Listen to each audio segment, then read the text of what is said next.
Agajingi lekai ke baar jong ke Europa League kata ke grup E ke Real Sociedad kala lak pentelim ya ke Oman ya da ar la ke wing. Agani gajingi lekai u Guerra la yo bat kicat dengkong na mata ke Real Sociedad minit ke ba lai peu.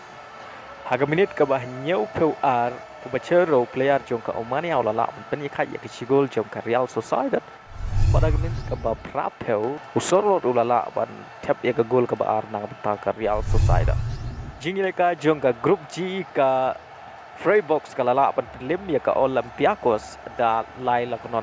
Kani ke jingi lekai ke Freiburg kala yo bat penkicat nengkong ke minit ke basan leng bau Hafler ku Gregory chula yo bat tep argul kata ke minit ke ba ar peusan bat ke minit ke basan peu ar.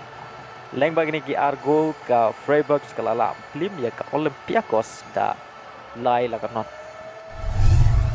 Aga jingi lekai jong ke grup E ke Manchester United kala lak lim ya ke Sheriff da ar la konot. Bad hagan ke jingi lekai ke Manchester United kala yo ban penkicat nengkong minit ke ba katnya leng ba u Sancho. Bad hag minit ke live ke pendai leng ba ke penalty kick u Cristiano Ronaldo la yo ban tep ya ke gol ke ba ar dan batang ke Manchester United.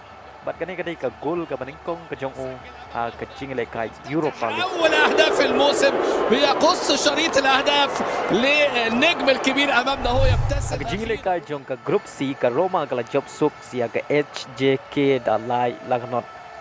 Aga ni jingi lekai u Dybala la yo ban penkicat nengkong na batang ke Roma min ke pasau peu nyau u Pellegrini la yo ban penkicat aga minit ke basau peu kundai bat u Belotti la yo ban tep ya ke gol ke bala na batang ke Roma aga minit ke pan riu peu pra.